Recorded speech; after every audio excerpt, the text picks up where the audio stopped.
பீகுரு சொந்தங்களுக்கு வணக்கம். இன்னைக்கு நேர்காணல நம்மளோட இருந்திருப்பவர் புவிசார் அரசியல் விமர்சகர் திரு கணேஷ்குமார் அவர்கள்.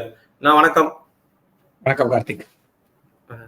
ஒரு வாரம் மேல ஆயிடுச்சு பஹல்காம் தாக்குதல், மதவெறி கோழைகளான நடத்தப்பட்ட தாக்குதல். என்ன நடக்குது, என்ன மாதிரியான விஷயங்கள் நம்ம மத்திய அரசாங்கம், குறிப்பா மோடி அரசாங்கம் மூலியமா நடவடிக்கை எடுக்க போறாங்க? ஏன்னா ரொம்ப ஒரு சைலண்டா இருக்கிற மாதிரியே தெரியுது. ஆல்ரெடி ஆக்ஷன்ஸ் எல்லாம் எடுத்துட்டு தான் இருக்காங்க. அதாவது நம்ம மக்கள் எல்லாரும் எதிர்பார்க்கிற மாதிரி லைவா ஒரு ஒரு வீரர்கள்லாம் போய் சண்டை, அதாவது போர் 2 முறையா நடக்கலாம். ஒண்ணு டைரக்டா வார்ஃபீல்ட்ல நடக்கிறது, நம்ம ஊர்ல படத்துல எல்லாம் பார்த்து அதே மாதிரி எதிர்பார்க்கறது ஒரு விதமான போர். அது நம்மளோட ஜெனரேஷன் பார்க்கல, ஆனா இதுக்கு முன்னாடி ஜெனரேஷன் பார்த்துருக்கு. ஸோ 99ல அந்த அளவுக்கு நம்மளுக்கு எல்லாம் மேபி அந்த ஏஜ் டிஃபரன்ஸ், அதனால நம்மளால அதை பார்க்க முடியல. 71ல இருந்தவங்க, 71ல இருந்து இருக்கிறவங்க எல்லாம் பாத்தீங்கன்னா அவங்களுக்கு அதோட பத்தி நல்ல ஒரு தெளிவு புரிதல்லாம் இருக்கு. ஸோ நம்ம பார்க்க வேண்டிய விஷயம் என்னன்னா, போர் இப்போ ஆரம்பிச்சிச்சானா ஆல்ரெடி போர்ல தான் இருக்கும் நம்ம. அதாவது என்னைக்கு அந்த அத்துமீறி ஒரு கோழைத்தனமாக, அதாவது ஒரு மனித தன்மையற்று ஒருத்தங்க கூட பேசிக்கிட்டே சுடுறதுன்றது ஒரு கோழைத்தனமான ஒரு விஷயம். அதை அவங்க செய்யும் போது அன்னைக்கே அவங்க இதுக்கெல்லாம் ரெடியா இருந்துதான் போர் அன்னைக்கே அறிவிக்கப்பட்டது. போர் யார் முதல்ல அறிவிச்சாங்கன்னா பாகிஸ்தான் தான் அறிவிச்சாங்க. பாகிஸ்தான் தன்னுடைய எல்லை தாண்டிய பயங்கரவாதத்தினால் அப்பாவி பொதுமக்கள், அதுலயும் முக்கியமா பாத்தீங்கன்னா சுற்றுலா பயணிகளை பாயிண்ட் பிளாங்க்ல நிக்க வச்சு கேள்வியை கேட்டு, நீ என்ன மதம் சொல்லி கேள்வி கேட்டு என்னைக்கு சுட்டுட்டு நீ போய் மோடி கிட்ட சொல்லுன்னு சொல்லும் போதே போர் ஆரம்பித்து விட்டது. நீங்க போர்ல இருக்கீங்களான்ற கேள்வியே கிடையாது. நம்ம என்னைக்கு அந்த முதல் குண்டு அவன் அந்த தீவிரவாதி சுட்டானோ அன்னைக்கே போர் ஆரம்பிச்சிருச்சு. அதுக்கப்புறமா அந்த பெண்மணி சொல்றாங்கல்ல, என் புருஷனை கொண்டுட்டாங்க, அப்போ நான் போய் என்னையும் சுட்டு கொண்டு போது போய் உங்க பிரதமர்கிட்ட சொல்லுங்கன்னு. அந்த சனமே நம்மளுக்கு போர் ஆரம்பிச்சிருச்சு. இப்ப நம்ம போர்ல தான் இருக்கோம். அது பலவிதமான போர்கள் இருக்கு. ஸோ அதாவது சைனாக்காரனை பத்தி நம்ம நிறைய பேசியிருக்கோம். சைனாக்காரன் கிட்ட கத்துக்க வேண்டியது சிலதெல்லாம் இருக்கு. அதுல ஆர்ட் ஆஃப் வார் அப்படின்னு ஒரு புக் நான் நிறைய தடவை பேசியிருக்கோம். அதாவது ஷுன்ஷு எழுதின அந்த ஆர்ட் ஆஃப் வார், அப்புறமா அன்ரெஸ்ட்ரிக்டட் வார்ஃபேர்னு 2 கர்னல்ஸ் எழுதுனது சைனா. ஸோ இதெல்லாம் நம்ம சைனா கிட்ட கத்துக்கலாம். அதாவது எது வேணா வாரம் எடுத்துக்கலாம். அப்படி இருக்கும்போது நம்ம மீது இந்த போர் ஆல்ரெடி திணிக்கப்பட்டு விட்டது. நம்ம இப்ப ரெஸ்பாண்ட் பண்ணிட்டு இருக்கோம். அதற்கான வேலைகள் ஆல்ரெடி பேக்ரவுண்ட்ல நடந்துகிட்டு தான் இருக்கு. வெளியில தெரியணும்னு அவசியமே இல்லை. அதாவது ஒரு இங்கிலீஷ்ல அந்த ஒரு சொல்லுவாங்க சேயிங், அதாவது டக்கு ரொம்ப காமா இருக்குன்றதுனால ஒண்ணுமே டக் அப்படியே இருக்குன்னு அப்படியே போகல, அது கால் கீழே பெடல் பண்ணிட்டு இருக்குன்னாங்க. அந்த மாதிரி கவர்மெண்ட் வெளியில எதுவுமே தெரியல.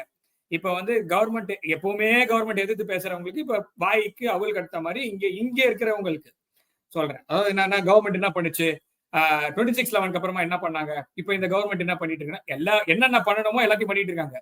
நான் கொண்டு போய் என் சோல்ஜரை முன்னாடி நிக்க வச்சு சண்டை போட்டு காவு கொடுக்கணும் அவசியம் இல்லை. அதை செய்யறதுக்கு முன்னாடி பாகிஸ்தானை எந்த அளவுக்கு வீக்கெண்ட் பண்ண முடியும் அதை வீக்கெண்ட் பண்றது, அந்த பொசிஷன்ல தான் இப்ப நம்ம பண்ணிட்டு இருக்கோம். அதை தான் நம்ம பாக்குறோம்.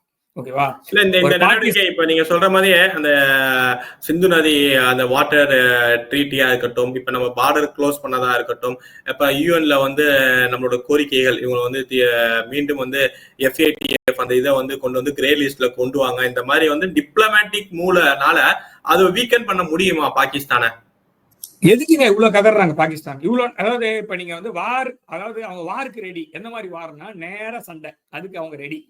அததான் சைனா, அதாவது பாகிஸ்தான் மாத்திரம் இல்ல, சைனாவும் அதை எதிர்பார்க்குது, சில மேற்கத்திய நாடுகளும் அதை எதிர்பார்க்குது. நான் உங்களுக்கு ஒரே ஒரு விஷயத்த மாத்திரம் சொல்றேன்.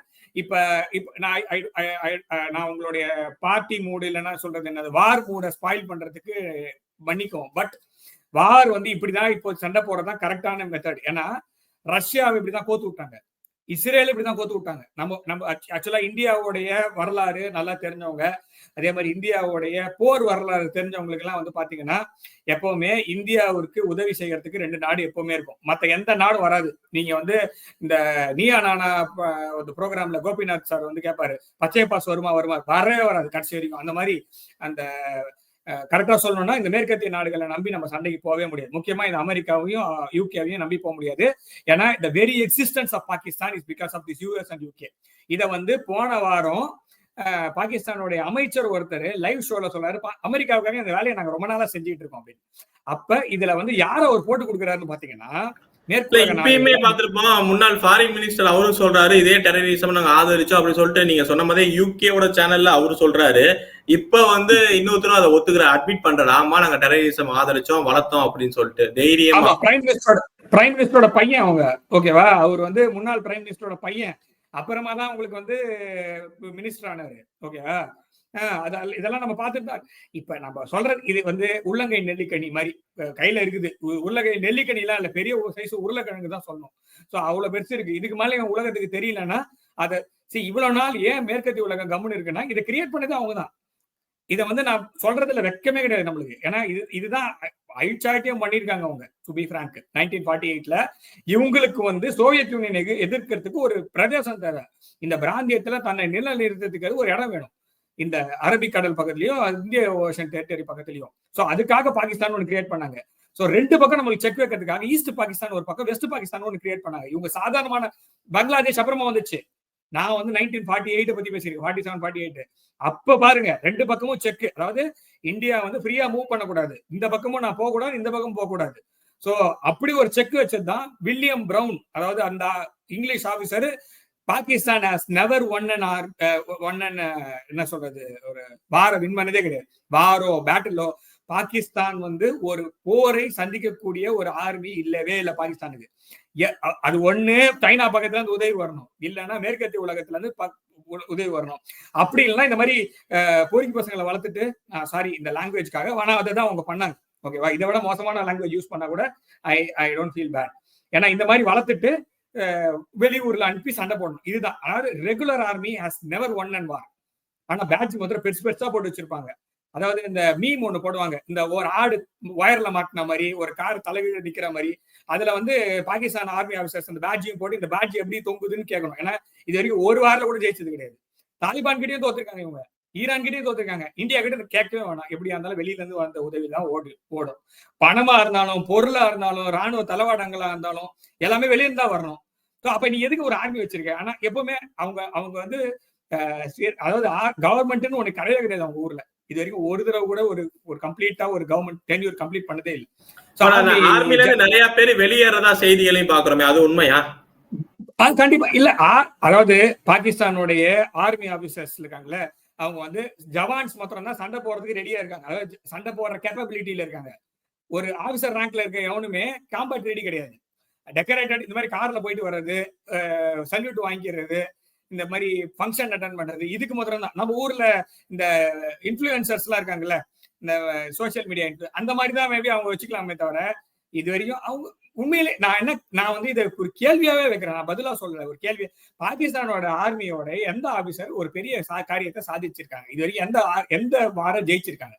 எந்த நாட்டோட ஜெயிச்சிருக்காங்க? சரி, எந்த நாட்டோட ஒத்துமையா இருக்காங்க? எதுவுமே கிடையாது. ஸோ பாகிஸ்தானோடைய ஆர்மிக்கு சைனாவோடையும் பிரச்சனை இருக்கு, வெஸ்டர்ன் கண்ட்ரிஸோடய பிரச்சனை இருக்கு.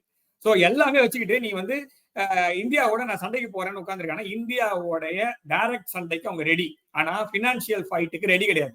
அந்த இடத்துல தான் நம்ம சர்ப்ரைஸ் கொடுக்கணும். அதை தான் இந்த கவர்மெண்ட் கொடுத்துட்டு இருக்கு.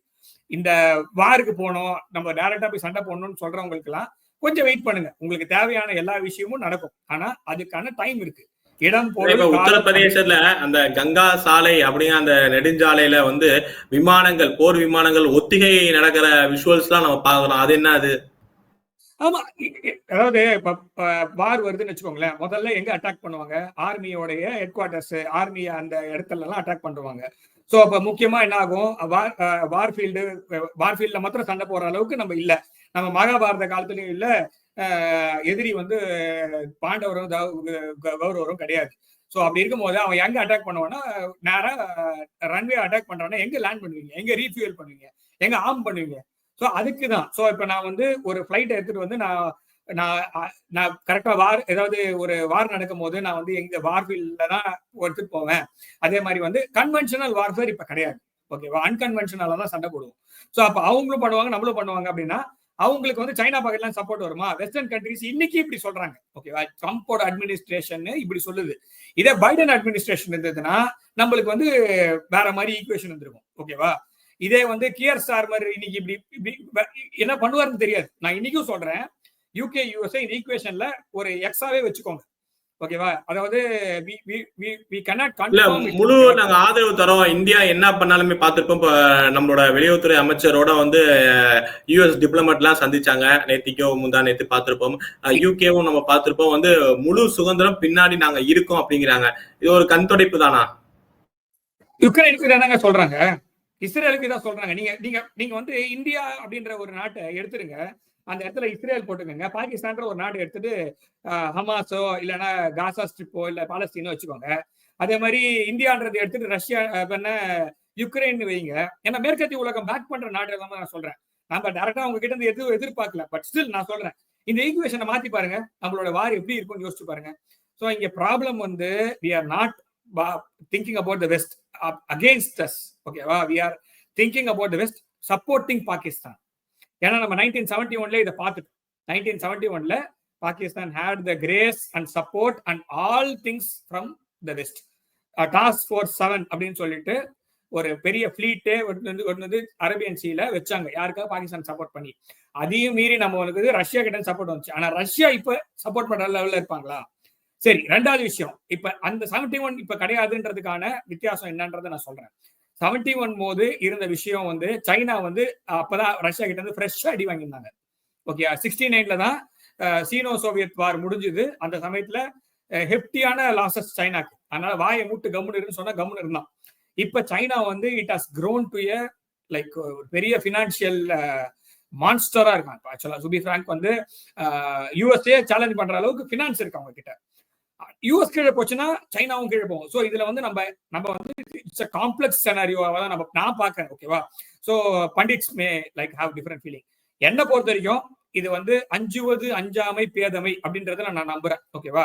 ஸோ எதுக்கு நான் அஞ்சனமோ அதுக்கு நான் அஞ்சணும். நான் பயப்படுறதுக்கு பயப்படுறேன். ஏன்னா சைனாவுக்கு பாகிஸ்தான் வேணுமா? வேணும். வெஸ்ட்டுக்கு பாகிஸ்தான் வேணுமா? வேணும். ஏன்? ரெண்டு பேருக்குமே அந்த இடம் வந்து ரெண்டா பிரிச்சுட்டாங்க. இப்ப ஒரு தலையை ரெண்டா பிரிச்சு ரெண்டு பக்கமும் ஒவ்வொருத்தன் இழுத்துட்டு இருக்கான். அப்படிதான் நான் பாக்குறேன்.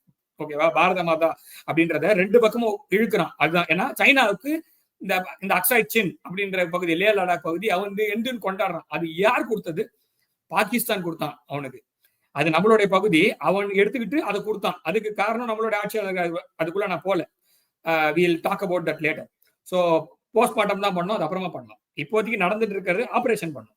ஸோ அப்ப ரெண்டு பக்கமும் சண்டை. அப்ப பாகிஸ்தானுக்கு வெஸ்ட் பேக் பண்ணுச்சுன்னு வச்சுக்கோங்களேன், அப்ப வார் வேற மாதிரி இருக்கும். இப்ப ரஷ்யாவால நம்மளுக்கு லாஜிஸ்டிக் சப்ளை பண்ண முடியுமா? S-400 சப்ளை பண்ண முடியுமா? ஸோ அவங்களே அவங்க வாரில் இருக்காங்க.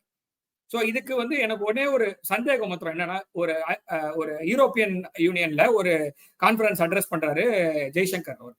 ஸோ அப்ப அட்ரஸ் பண்ணும்போது இந்த மாதிரி பிரச்சனை உங்களுக்கு வந்ததுன்னா நாங்க யாருக்கு சப்போர்ட் பண்ணோம்னு கேட்டான் ஒரு ஜேர்னலிஸ்ட். ஓகேவா? ஸோ அகைன் சாரி லைக் கேட்டார். ஓகேவா? அந்த ஜேர்னலிஸ்ட் கேட்டார் எதுக்கு. அந்த மாதிரி கேள்வி எப்படி வரும்?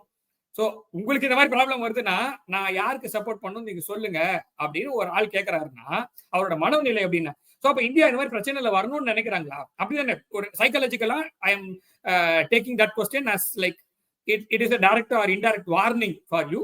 So if you go into war with Pakistan, so should I support? ஏன்னா நீ ரஷ்யா கிட்ட இருந்து ஆயில் வாங்குற, என்ன விட்ட, அப்ப நான் பாகிஸ்தான் ப்ராப்ளம் வரும்போது நான் உங்களுக்கு சப்போர்ட் பண்ணும். பாகிஸ்தான் இது வரைக்கும் வெஸ்டர்ன் கண்ட்ரீஸ் பாகிஸ்தானுக்கு மாத்திரம் தான் சப்போர்ட் பண்ணிருக்காங்க. Let us be very clear. Okay, western countries இது வரைக்கும் பாகிஸ்தானுக்கு தான் சப்போர்ட் பண்ணிட்டு இருக்காங்க. இந்த மொமெண்ட் ஓகேவா, இது வந்து ட்ரம்போட அட்மினிஸ்ட்ரேஷன்றதுனால ஓரளவுக்கு நம்மளுக்கு நம்ப தகுதியான ஒரு வட்டங்கள்ல நம்மளுக்கு வந்து இருக்காங்க. ஆனா அமெரிக்காவோட பைபார்ட்டிஸான நான் வந்து அவ்வளவு சாதாரணமா இடம் போடல. ஓகேவா? அமெரிக்காவுக்கு சைனா வேணான்றதுக்காக வேணா நம்மளுக்கு சப்போர்ட் பண்ணலாம். ஆனா சிபிஇசி சைனா விட்டு கொடுத்துருச்சுன்னா இந்த ஈக்குவேஷன் எப்படி மாறும்னு நம்மளுக்கு தெரியாது. ஓகேவா? தாலிபானோட அவங்களோட ஈக்குவேஷன் நம்மளுக்கு தெரியாது. ஏன்னா இன்னைக்கு as we speak US is negotiating air base with Taliban after 2 years. So அந்த மாதிரி விட்டுட்டு ஓடினாங்கல்ல, இப்ப அந்த ஏர் பேஸ் வந்து அவங்க எடுக்கணும்னு பாக்குறாங்க இங்க இதுல ஆப்கானிஸ்தான்ல. ஸோ எதுக்கு இவ்வளவு நாள் இல்லாம இப்ப எதுக்கு ட்ரூஸ்? ஸோ அப்ப தாலிபான் யாருக்கு சப்போர்ட் பண்ணுவாங்க? சைனாவோட இருக்காங்களா, இந்தியாவோட இருக்காங்களா, அமெரிக்காவோட இருக்காங்களா? ஸோ காம்ப்ளெக்ஸா போயிட்டு இருக்கு. இல்ல ஸோ இப்போ நம்ம வெரி கிளியரா நம்ம எடுக்க வேண்டியது என்னன்னா, பாகிஸ்தானோட நம்ம டைரக்டா சண்டை போடணும்னு அவசியமே இல்லை. ஒரு எனிமி தப்பு பண்றான், அப்ப போய் நான் அவன் பண்ண தப்ப தடுத்து நிறுத்தக்கூடாது, பண்ணி முடிச்சுட்டான். ஸோ இப்ப இவனை கொண்டு போய் ஊர் முழுக்க நீ கேட்கணும். மாண்புமிகு வெளியுறவுத்துறை அமைச்சரும் மாண்புமிகு பாரத பிரதமர் அவரும் 100 நாட்டோட பேசியிருக்காங்க. கிட்டத்தட்ட ஒரு நாடு 2 நாள்ல 100 நாட்டோடைய வெளியுறவுத்துறை அமைச்சகத்துக்கும் தூதுவர்கள் கிட்டையும் பேசி பாகிஸ்தான் இந்த வேலையை செஞ்சிருக்காங்க. இந்த மாதிரி ப்ராப்ளம் வந்ததுன்னா நீங்க எங்க கூட நிப்பீங்களா மாட்டீங்களா? 100 நாடு நம்ம கூட நிக்கிறேன்னு சொல்லியிருக்காங்க. ஸோ அதே மாதிரி ஐநா பொது சபையிலையும் ஐநா பாதுகாப்பு கவுன்சிலையும் இதுக்கு மேல அதாவது என்ன எதிர்பார்க்கறாங்க அப்படின்றது, அதாவது பாகிஸ்தான் என்ன எதிர்பார்க்கறாங்கன்னு விட்டுருங்க, நம்ம ஜனங்க என்ன எதிர்பார்க்கறாங்கன்றதை தான் நான் பாக்குறேன். ஸோ இப்ப சண்டைன்னு வரும்போது நிறைய செலவு இருக்கு. ஓகேயா, இன்னைக்கு நம்மளோட growth ஃபேக்டர் நல்லா இருக்கு, இன்ஃபிளேஷன் கம்மியா இருக்கு. ஸோ பெட்ரோல் ஆயில் அவைலபிலிட்டி இருக்கானா இருக்கு. ஸோ இப்ப நான் வாருக்கு போனா இதெல்லாம் மாறும். ஓகேவா, ஸோ பதிலடி கொடுக்கணும், கண்டிப்பா கொடுக்கணும். பழி வாங்குதல் கண்டிப்பா இருக்கணும். ஆனா இதுதான் கடைசி பழி வாங்குதலா இருக்கும். ஒவ்வொரு வாட்டியும் வந்து வருவான், 4 பேர் சுட்டுக் கொள்வான், திருப்பி போவோம், இந்த மாதிரி பேசுவாங்க நடத்தும், அப்படியே விட்டுலாம் ஸ்டேட்டஸ் கோ. அடிச்சா ஏந்துக்க கூடாது அப்படிங்கிற அளவுக்கு பாரத பிரதமர் மோடி அவர்கள் ஆமா, அததான் பாரத பிரதமர் சொல்லிருக்காரு. எப்ப பார்த்தாலும் இதே பிரச்சனை, 70 65 இருக்கட்டும், 61, எப்ப பார்த்தாலும் 99, எப்ப பாரு இதே. அவன் வருவான், 4 பேரை ஏன் நாட்டோடைய பகுதியை அவன் யூஸ் பண்ணிட்டு இருக்கான். நான் என்ன கேட்கிறேன், இப்ப நடுவுல ஒரு டெசிஷன் ஒண்ணு எடுத்திருக்காங்க, அது எந்த விதத்துல ஒர்க் ஆகுதுன்னு நம்ம பாக்கணும். என்னன்னா, பாகிஸ்தான் ஏர் ஸ்பேஸ க்ளோஸ் பண்ணாங்க முதல்ல. அதுக்கு முன்னாடியே பாரத பிரதமர் நம்ம பாரத பிரதமர் வந்து அவர் மாதிரி ஒரு ஷ்ரூட் பர்சன் நான் பார்த்ததே இல்லை. அவன் நீ நாடா க்ளோஸ் பண்றது, நானே வரேன்னு சொல்லிட்டு அவர் குஜராத் வழியா வந்தா இதுக்கு போனார், டெல்லிக்கு போனார் அந்த ட்ரிப், இது சவுதி அரேபியால இருந்து வரும்போது. சோ அதுக்கப்புறம் அவன் க்ளோஸ் பண்றான். இப்ப நாம க்ளோஸ் பண்ணிருக்கோம் ஏர் ஸ்பேஸ. நம்ம ஏர் ஸ்பேஸ க்ளோஸ் பண்ணதுனால அவன் போய் சைனா பக்கமா ஊர் சுத்திட்டு வரான். இப்ப பாரதத்தோடைய கிளைம் என்ன அப்படின்னா, அந்த பாகிஸ்தான் ஆக்குபைட் காஷ்மீர் அப்படின்றது இந்தியாவோட ஒருங்கிணைந்த பகுதி தானே. சோ அப்படி ஒருங்கிணைந்த பகுதினா நான் ஏன் வழியா பிளைட் விடுறதுல தப்பு கிடையாது தானே. அந்த பிளைட் சிவிலியன் ஏர்கிராஃப்ட் இருந்தாலும் பாகிஸ்தான் அடிக்க கூடாது தானே.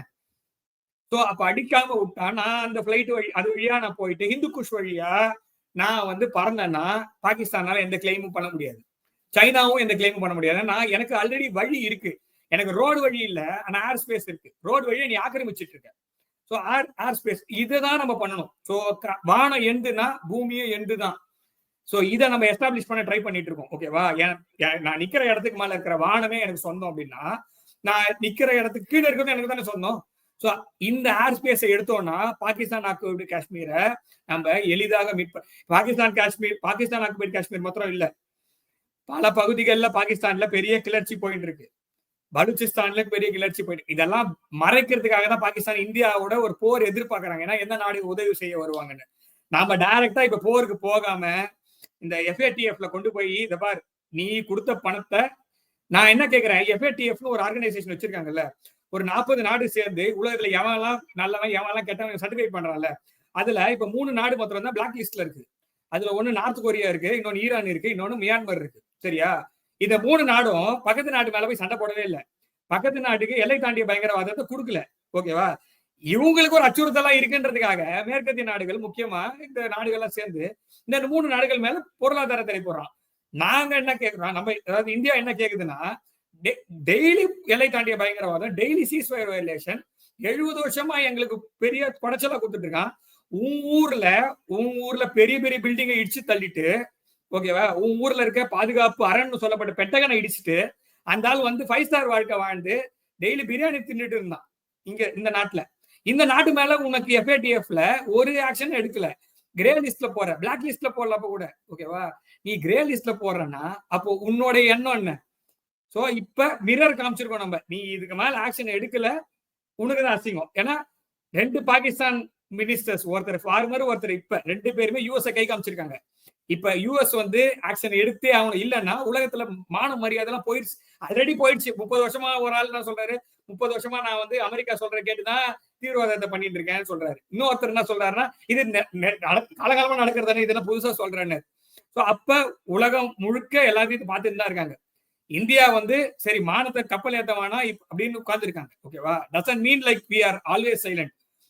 ஒரு கோர்ஸ் கரெக்ஷன் பண்றதுக்கு எல்லா நாட்டுக்கும் ஒரு உரிமை உண்டு. ஸோ அமெரிக்கா இந்த மாதிரி பேட் ஃபெய்த்ல நிறைய கண்ட்ரிஸோட டீல் பண்ணிருக்காங்கன்னா பண்ணிருக்காங்க. ஓகே, நம்ம நிறைய தடவை பேசிருக்கோம். 80 நாட்டுல ஆட்சி மாற்றத்தையும் உள்நாட்டு ஸ்திரத்தையும் உடைச்சிருக்காங்க. இப்ப அதெல்லாம் கரெக்ட் பண்றதுக்கான ஒரு கவர்மெண்ட் வந்திருக்கு, ட்ரம்ப்புக்கு அதனால ஃபுல் மெஜாரிட்டி கொடுத்துருக்காங்க. ஸோ இப்ப நாட்டோட உள்ள சரி பண்ணும் போது வெளியே சரி பண்ணீங்கன்னா மாத்திரம் தான் நட்பு நாடுன்னு ஒரு 10 நாடாவது இருக்கும். ஏன்னா யூகேவோடய அவங்களுக்கு பிரச்சனை, இப்ப கனடாவோட பிரச்சனை, ஸோ சைனாவோட டாரிஃப், இப்ப இந்தியாவோட ஓரளவு. இப்ப நீங்க எல்லாரையும் பகைச்சிட்டு இந்த தனி ஒருவன்ல இந்த தம்பிராமையா சார் வந்து இந்த இவரு சித்தார்த் அபிமன்யு எல்லாரையும் காலி பண்ணி என்னப்பா பண்ண போறேன், அந்த மாதிரிதான் அமெரிக்காவை ஜனங்க கேட்கறதுனால வரும். அதனால இந்த டைம்ல தயவு செய்து அமெரிக்காவுடைய பக்கத்துல நம்ம வைக்கிறது என்னன்னா நியாயமா நடந்துக்கோங்க. சோ இப்போவாது பாகிஸ்தான் என்ன பண்ணுதுன்னு வெளியில சொல்லுங்க. எஃப்ஏடிஎஃப்ல பிளாக் லிஸ்ட் கிரே லிஸ்ட்லாம் கிடையாது. முதல்ல கிரே போடுங்க, அப்புறம் பிளாக்ல போடுங்க. ஏன்னா அதான் அவங்களுக்கு, அதாவது நாய்னா வெளில கட்டி வைப்போம், பூனைனா ஒரு கூரை மேல படுத்து தூங்கும், குதிரைனா லாயத்துல கட்டி வைப்போம். அந்த மாதிரி பாகிஸ்தான பிளாக் லிஸ்ட்ல தான் இருக்கணும். இதுதான் லிஸ்ட். ஓகே, இதுதான் ஆர்டர். ஓகே, மாடு தொழுவத்துல இருக்கும் அந்த மாதிரி. சோ இது மாதிரி தான் பாகிஸ்தான் பிளாக் லிஸ்ட் இருக்க வேண்டிய கண்ட்ரி தான். இதை இப்போவாது உணருங்க. உங்க ஊர்ல ஒரு ஆயிரக்கணக்கான மக்களை கொண்டுட்டு இந்த நாட்டுல வந்து 5 ஸ்டார் வாழ்க்கை வாழ்ந்துட்டு இருக்கான். இன்னொருத்தன் வந்து தீவிரவாதம் பண்ணிட்டு அந்த ஊர்ல நேத்திக்கு பாக்குறோம் ஆபீஸ் இதுக்கு பெரிய 5 ஸ்டார் வாழ்க்கை வந்து, இந்த மாதிரி ஒரு தீவிரவாத நாட்டுக்கு நீங்க சப்போர்ட் பண்றது தப்புன்னு எல்லா நாட்டுக்கும் சொல்லணும். ஸோ முக்கியமா கல்ஃப் கண்ட்ரிஸ் எல்லாரும் இப்பதான் கொஞ்சமா ஏந்துக்கிறாங்க. ஸோ இருந்தாலும் கொஞ்சம் சப்போர்ட் இருக்கும், ஏன்னா அவங்க மொத்தமா விட்டு கொடுக்க மாட்டாங்க. ஸோ நாம வந்து உலகம் முழுக்க இருக்கிற எல்லா நாட்டுக்கும் பாகிஸ்தானை தோல் உரிச்சு காமிக்கணும். தோல் எல்லாம் உரிக்க வேணாம், ஆல்ரெடி அவன் உரிச்சுதான் இருக்கான், அப்படியே இருக்கட்டும். ஸோ அப்படியே காமிச்சா போதும், நீ இப்படிதான் இருக்கான் பாத்துக்கோ அப்படின்ட்டு. இதை தான் பண்ணிட்டு இருக்கோம். வார்ல தான் ஆல்ரெடி இருக்கும் நம்ம. ஓகேவா, இது பினான்சியல் அண்ட் ஸ்ட்ராட்டஜிக் வார்ஃபேர்ல இருக்கும். நம்ம டைரக்டா போய் க்ளோஸ் காம்பேட்லயோ அர்பன் ஜங்கிள் வார்ஃபேர்லயோ இல்ல. ஸோ நம்ம வந்து டைரக்டா ஒரு ஒரு ஒரு we are in the midst of war. இது எந்த அளவுக்கு பண்ண முடியுமோ கான்ஷியஸா பிளே பண்றோம், கரெக்டா தான் பண்ணிட்டு இருக்கோம். இதுல வந்து நிறைய அட்வைஸ் பண்றேன், இதை பண்ண அதை பண்ணுன்னா எல்லாரோட அட்வைஸும் ஓகே. ஆனா கான்சிக்வன்சஸை யோசிச்சிட்ட பிறகு ஒரு விஷயத்த வந்து பதிவு பண்றது நல்லது. நாம இன்ஃபர்மேஷன் வார்ஃபேர்லயும் இருக்கோம். நம்மளை தூண்டி விடுறதுக்கு பக்கத்து நாடு, 2 பக்கம் கிழக்கு மேற்கு வடக்கு எல்லா பக்கத்துலயும் நம்மளுக்கு வந்து எதிரிகள் இருக்காங்க. நம்மளை வந்து நல்லா தூண்டி விடுறதுக்கு நம்ம ஊர்ல வந்து தூபம் போடுறதுக்கு இருக்காங்க. இதெல்லாம் மைண்ட்ல வச்சுக்கிட்டு சோசியல் மீடியால பதிவு பண்றதுக்கு முன்னாடி ஒரு விஷயம் என்ன நடக்கும் இல்ல பேக் ஒரு 10 ஸ்டெப் தாண்டி யோசிச்சிட்ட பிறகு பண்ணணும். இதை பண்ணாங்கன்னா நம்ம முதல்ல ஒத்துமையா இருக்கணும். நம்மளுக்குள்ள பிரிவினை வேணும். நம்ம எல்லாருமே ஒரு காமன் எனிமியை தான் ஃபேஸ் பண்றோம். இந்த புரிதல் இருந்தா போதும் நம்மளுக்கு. ஓகேவா, நம்ம எல்லாரையுமே ஒரு காமன் எனிமியே தான் இருக்கும். இப்ப இங்க இருக்க யாருமே பாகிஸ்தானை வந்து சண்டை போட வேணாம்னு சொல்ல, ஆனா சண்டை போடும் போது நம்மளுக்கு லாஸ் இல்லாம அடிக்கணும். ஓகேவா, இதுல அந்த கைப்புள்ள மாதிரி 10 அடி அடிக்கும் போது ஒரு அடி அந்த மாதிரி நம்ம ஆட்டக்கூடாது. ஓகேவா, சோ அடிச்சோம்னா திஸ் இஸ் டைம். ஏன்னா நம்ம வந்து 48ல விட்ட இடத்தையும் 71ல நம்மளுக்கு வி ஹேட் அ சான்ஸ். அந்த டைம்ல நம்ம இந்திரா காந்தி வந்து அவங்க எதனால விட்டாங்கன்னு நமக்கு தெரியாது. ஆனா அந்த வார் வின் பண்ணி கொடுத்தாங்க. ஆனா எதனால அந்த இடத்த நம்ம 93,000 சோல்ஜர்ஸ் நம்ம கிட்ட இருந்தாங்க, 93,000 பிரிசனர் ஆஃப் வார். இது வரைக்கும் உலகத்தோடைய எந்த ஒரு வார் ஹிஸ்டரியிலுமே இது வரைக்கும் கிடையவே கிடையாது இது மாதிரி. ஸோ அந்த மாதிரி 93,000 சோல்ஜர்ஸ் நம்ம வச்சிருந்தோம். அந்த சோல்ஜர்ஸ் வச்சுக்கிட்டு நம்ம நெகோசியேட் பண்ணிருக்கலாம். நம்ம அந்த சிக்கன் நெக்கையும் நம்ம எடுத்திருக்கலாம்.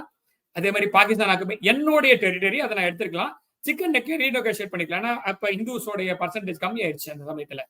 ஸோ எல்லாரும் ஒண்ணு இங்க வந்துட்டாங்க, இல்லைன்னா அடிச்சு கொண்டுட்டாங்க. ஸோ அப்ப அந்த ரேஷியோ வச்சு நம்ம கால்குலேட் பண்ணி எடுத்துருக்கலாம். ரெண்டுத்தையுமே அவங்க எதுக்காக பண்ணாம விட்டாங்கன்னு தெரியாது, ஆனா விட்டுட்டோம். ஆனா இந்த டைம்ல நம்ம we have to renegotiate. We have to நெகோசியேட்லாம் கிடையாது, Kashmir is off the negotiation table அப்படின்னு சொல்லிட்டாரு. ஸோ எனக்கு கொடுக்க வேண்டியதை கொடுத்துட்டு இதுக்கு மேல சண்டை போட மாட்டேன்னு சொன்னீங்கன்னா அதுக்கப்புறம் மற்றதெல்லாம் பேசலாம். திரும்பி பங்களாதேஷோட சேர்ந்துக்கிட்டு ஐஎஸ்ஐ வச்சுக்கிட்டு மிரட்டுவேன். பங்களாதேஷ்ல இருந்து ஒரு ஆர்மி ஆஃபீஸர் நார்த் ஈஸ்ட வந்து நம்ம எடுத்துக்கணும் அப்படின்னு பங்களாதேஷ், டேய் முதல்ல சாப்பிட்றதுக்கு என்ன இருக்குன்னு பாருங்கடான்னு தான் நம்ம சொல்லணும். ஓகேவா, ஸோ முதல்ல உங்ககிட்ட துணிமணியை வித்துட்டு இருந்தீங்க, துணிமணியும் இனிமேல் போயிடும். ஸோ அப்புறம் துணிமணி இல்லைன்னா எப்படி நிப்பீங்கன்றத நீங்களே பார்த்துக்கோங்கன்னு சொல்ல வேண்டியதான். துணி போட்டிருக்கும் போது ஒரு வார்த்தை, துணி இல்லைன்னா ஒரு வார்த்தை, அந்த வார்த்தை என்னன்றதை நான் சொல்லலை, அந்த வார்த்தையோட தான் நிப்பாங்க அவங்க. ஸோ அந்த லெவல்ல தான் போயிட்டு இருக்கும்போது உனக்கு நார்த் ஈஸ்ட் கேட்குதான்றதான் என்னுடைய கேள்வியா இருக்கும். இந்த வார்த்தையை அவங்க பேசலாம்னு நான் இதை பேச போறது இல்லை. ஸோ அப்படிதான் எடுத்துக்கணும். ஸோ இதெல்லாம் வச்சு பார்க்கும்போது government has taken very strong initiative. So இது we are already in war. இதை தான் நான் சொல்ல வர்றதுன்னா already we are in war. என்னென்ன டிப்ளமேட்டிக்கா என்ன இருக்குமோ எடுத்தாச்சு. பினான்சியலா mother of all crime is a financial crime. ஒரு தப்பு நடக்குதுன்னா அந்த தப்பு நடக்கிறதுக்கு பின்னாடி ஒரு பணம் இன்வால்வ் ஆயிருக்கும். தப்பு நடக்குதுன்னா கண்டிப்பா பணம் இன்வால்வ் ஆயிருக்கும். அந்த பணம் எப்படி செலவாச்சுன்றது கண்டுபிடிச்சாலே அந்த தப்பு இனிமேல் வராம பாத்துக்கலாம். ஸோ அதை தான் இங்க பிடிச்சிருக்கு. பாம்போடைய தலையை பிடிச்சிருக்கு கவர்மெண்ட். ஓகேவா, ஸோ அதை வந்து நசுக்கி தூக்கி போடணும். அதுக்கப்புறம் தான் மற்றதெல்லாம் பார்க்கணும். ஓகேவா, அதுக்கான கரெக்டான டெசிஷன் தான் போயிட்டு இருக்காங்க. இதுல வந்து கவர்மெண்ட் அதாவது அடுத்த 26 போனீங்கன்னா ராகுல் காந்தி மாதிரி இப்ப இருக்கிற எந்த ஒரு மினிஸ்டரும் பார்ட்டிக்கு போல. அகைன் நான் அந்த கேள்வி கேட்பேன். நீங்க மன்மோகன் சிங் ஒரு மாதிரி இது பண்ணீங்களே, இப்ப ஏன் பண்றீங்கன்னா, மன்மோகன் சிங் பிரைம் மினிஸ்டரா இருந்த போது 2008ல இது அட்டாக் நடக்குது. 2009ல நீங்க எலெக்ஷன் ஜெயிச்சீங்க. ஓகே, 9th எலெக்ஷன் ஜெயிச்ச பிறகு ராணாவை என்னைக்கு கூட்டு வந்தோம்? ராணாவை கூட்டி இப்பதான். அப்ப 15 வருஷமா நீங்க என்ன பண்ணிட்டு இருக்கீங்க? 10 வருஷமா நாங்க ட்ரை பண்ணிட்டு இருக்கோம். 10 வருஷமா நீ என்ன பண்ணு கேட்டீங்கன்னா ட்ரை பண்ணிட்டு இருக்கோம். 2013ல இருந்து 11ல இருந்து ட்ரை பண்ணிட்டு இருக்கோம். குஜராத் சீஃப் மினிஸ்டர் இருந்ததுல இருந்து நீங்க என்ன பண்ணீங்க? நீங்க சைனீஸ் கம்யூனிஸ்ட் பார்ட்டியோட சைன் பண்ணீங்க. அது என்னன்னு இன்னி வரைக்கும் தெரியல. சோ நாங்க வந்து டபுள் ஸ்டாண்டர்டா இந்தியன் பீப்புள் வந்து பேசல.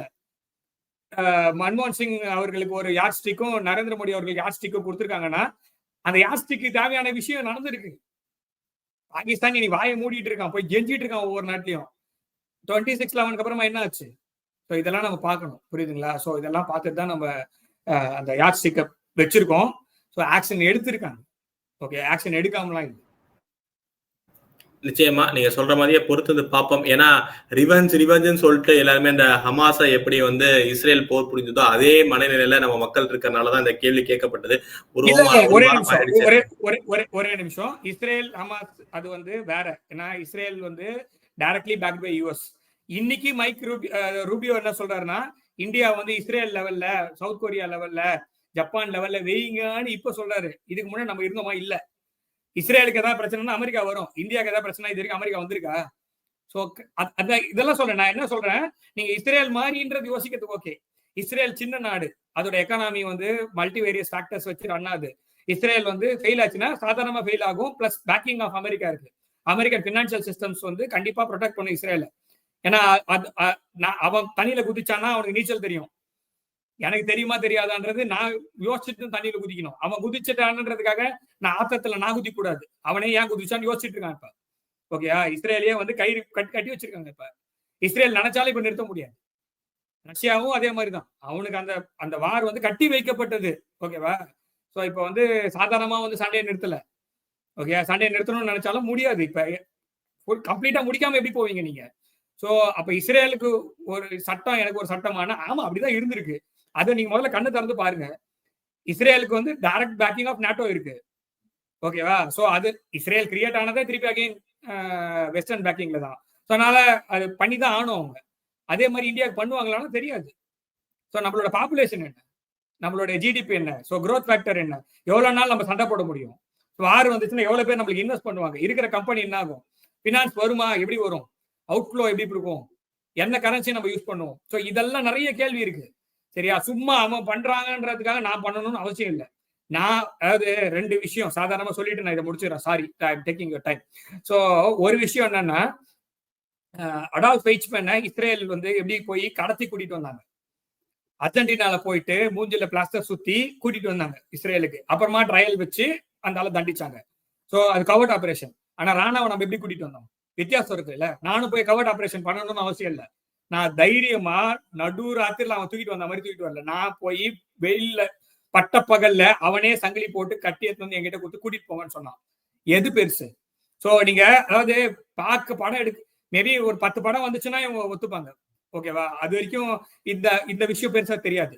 அவன் ஊர்ல வாயில இருந்து புடிச்சு கூட்டிட்டு வந்திருக்கோம் நம்ம. ஓகேவா? அவன் சட்டத்து போராட்டம் பண்ணி எல்லா நாட்டு சட்டத்தையும் வச்சு நீ அவனை விட்டுதான் ஆகணும்னு சொல்லிட்டு நான் கூட்டிட்டு வந்திருக்கேன்னா அது எவ்வளவு பெரிய வெற்றி, அது கொண்டாடப்பட வேண்டிய வெற்றி.